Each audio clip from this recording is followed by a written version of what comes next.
How did this person's gruesome discovery of this presidential relative impact the way that you and I receive medical care today? The truth may surprise you. This is John Scott Harrison.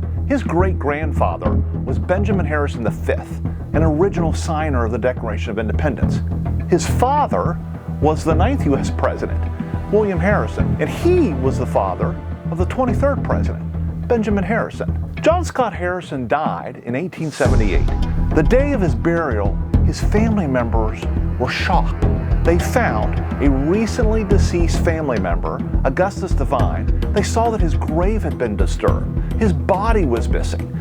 Members of the Harrison family reinforced John Scott Harrison's grave so that grave robbers wouldn't come along, steal his body, which appeared to be what happened to Augustus Devine, and sell his body for medical research.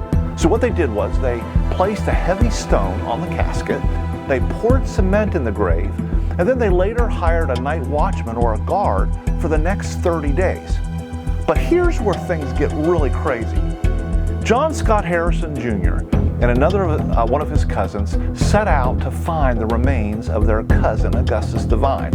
And while searching in a dark, musty basement of the Ohio Medical Center in Cincinnati, with a search warrant, they discovered a lifeless corpse hanging from a rope. It wasn't his cousin Augustus Devine. It was far worse. It was his father, John Scott Harrison.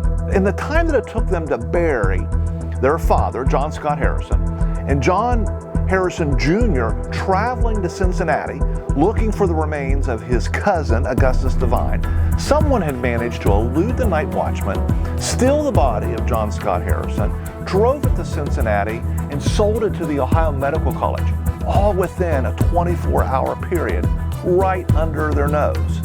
Benjamin Harrison later filed a civil lawsuit against the Ohio Medical College. Shortly hereafter, the state of Ohio decided to get involved and to try and find a way to protect the dignity of the deceased, to try and prevent further grave robbings, and find a way to still meet the needs of medical colleges with cadavers for medical research. And what they did was, in 1881, they passed the Ohio Anatomy Law of 1881. The doctors that serve us today continue to have the same opportunities to work on cadavers during their medical training. And so today's laws and guidelines that have been set up that protect the dignity of deceased individuals, the laws and guidelines all have their origins in the Harrison Horror of 1878.